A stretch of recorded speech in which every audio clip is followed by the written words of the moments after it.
Most people have had this moment. You look at your paycheck, you see a portion missing, and you think, where did that go? Taxes can feel like a quiet subtraction that happens in the background of life. But what most people rarely stop to ask is a bigger question. Why do taxes exist at all? Who decided we should give part of what we earn to something larger than ourselves? And how did this system become one of the oldest and most consistent features of civilization?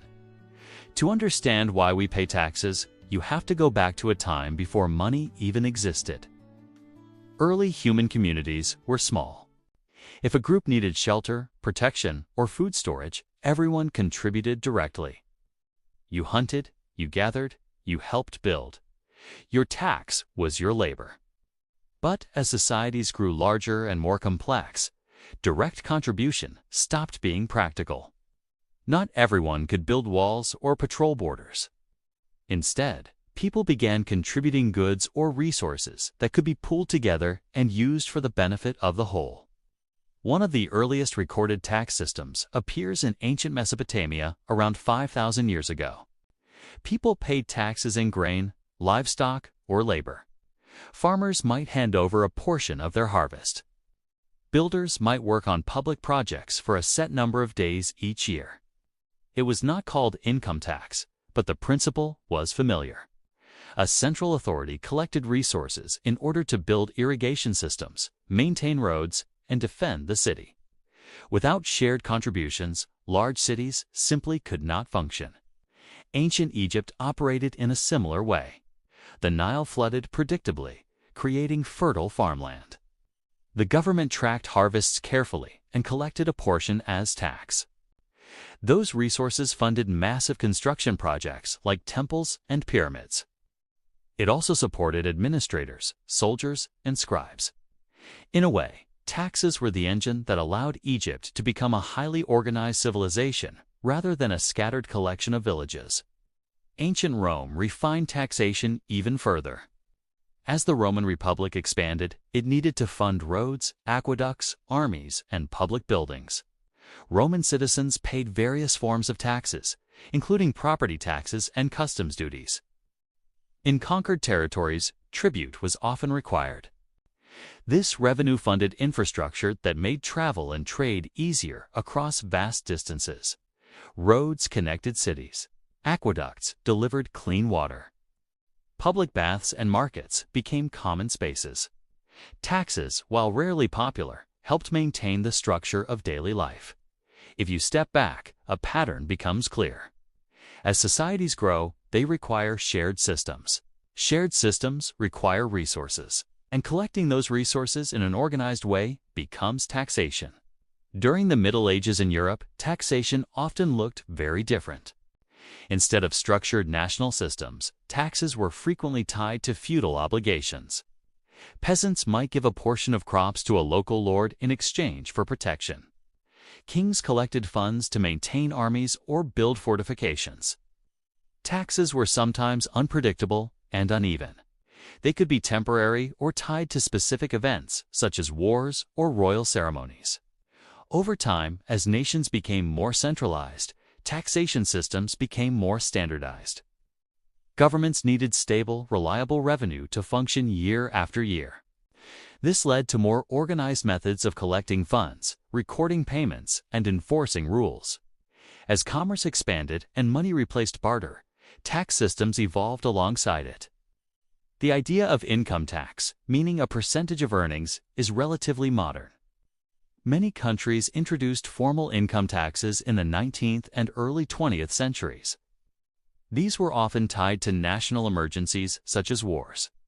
Over time, income tax became a regular feature of government funding rather than a temporary measure.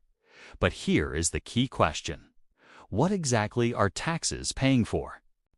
At their simplest level, taxes fund shared infrastructure. Roads, bridges, public transportation systems, water treatment plants, and power grids require constant maintenance. These are not things individuals can realistically build or maintain alone. When you drive on a highway or turn on a faucet, you are benefiting from systems funded collectively. Taxes also fund public services. Fire departments, emergency response systems, courts, and law enforcement all require steady funding. Even if you never personally call a fire truck, the fact that one exists nearby increases safety for everyone. That is part of the logic behind taxation. The benefits are often indirect and collective rather than personal and immediate. Education is another major area supported by taxes in many countries. Public schools, libraries, and universities receive funding that allows broad access to learning. The reasoning is straightforward. An educated population tends to create stronger economies, more innovation, and higher overall living standards. Even those without children benefit indirectly from a society with higher literacy and skill levels. There is also the concept of public goods. Economists use this term to describe services that are non-exclusive and non-rivalrous. In simpler language, they are things you cannot easily restrict to paying customers. And one person using them does not prevent others from using them. National defense is a classic example.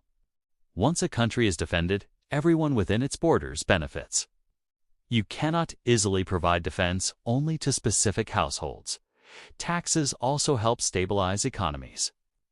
During economic downturns, governments may increase spending on programs that support individuals and businesses. This can reduce the severity of recessions and help economies recover faster. In times of growth, governments may collect more revenue and invest in long-term projects. While the details can be complex, the underlying idea is that pooled resources allow coordinated responses to large-scale challenges. Of course, taxation has rarely been universally welcomed. Throughout history, unpopular or unfair tax systems have sparked resistance. When people believe taxes are excessive, misused, or unevenly distributed, tensions rise. This is not new. Records from ancient civilizations describe complaints about tax collectors. Medieval documents describe disputes over levies and duties. The tension between shared responsibility and personal cost has always existed. But taxes are not only about funding governments, they are also about organizing society. Think of taxes as membership dues for living within a large, complex system. When communities were small, contribution was direct and visible. In modern societies with millions or even billions of people, contribution becomes abstract. You do not personally hand grain to a builder. Instead, a portion of your earnings moves through financial systems and eventually funds a highway repair crew you may never meet. It can feel distant. But the logic remains similar to ancient times. Large groups require shared resources to operate. There are also different types of taxes that serve different purposes. Sales taxes apply when goods are purchased. Property taxes are based on land or real estate value. Income taxes are based on earnings. Excise taxes apply to specific products. Each type has developed over centuries as economies became more diverse and complex. One interesting aspect of taxation history is how closely it follows economic development. In agricultural societies, taxes were tied to harvests. In industrial societies, taxes shifted toward wages and business profits. In modern digital economies, governments explore ways to tax services and online commerce. Tax systems evolve because economies evolve. If you zoom out even further, taxes reflect a basic trade-off. Individuals give up a portion of their private resources in exchange for collective benefits. The balance between private and public spending shifts over time and varies across countries. But the underlying exchange remains consistent. You might wonder, could society function without taxes? In extremely small communities, maybe. But once populations reach millions, coordinated systems become necessary. Imagine every road being privately owned with separate tolls. Imagine every neighborhood hiring its own fire service independently. The complexity would increase dramatically. Taxes simplify coordination by centralizing funding. There is also a psychological dimension. Taxes represent trust.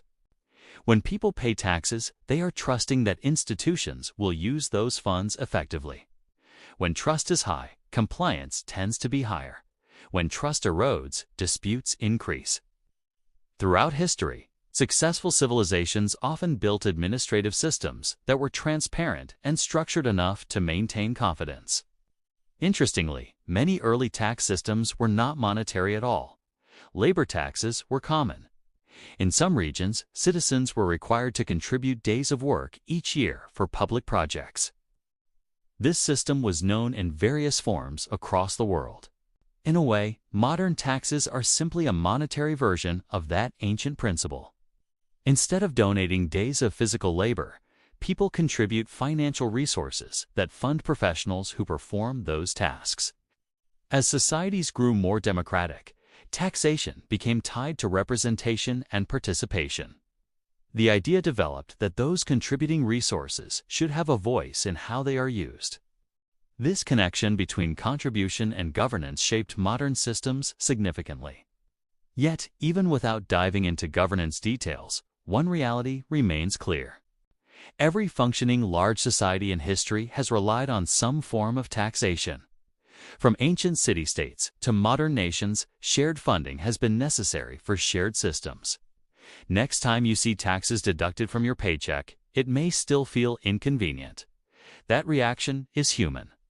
But behind that deduction is a long history stretching back thousands of years. It connects you to farmers along the Nile, builders in Rome, and merchants in medieval towns. They all contributed part of what they produced to support structures larger than themselves. And here's the interesting part. Taxes are not only about money. They are about cooperation at scale. They are evidence that humans figured out how to organize beyond small tribes and villages. Without pooled resources, there are no highways crossing continents, no coordinated emergency services, no public institutions serving millions. So the real question is not simply why we pay taxes. The deeper question is this: what would the world look like if we did not? If you enjoy breaking down everyday systems that quietly shape your life, consider subscribing to Things Explained. New episodes explore the history and logic behind the structures we often take for granted.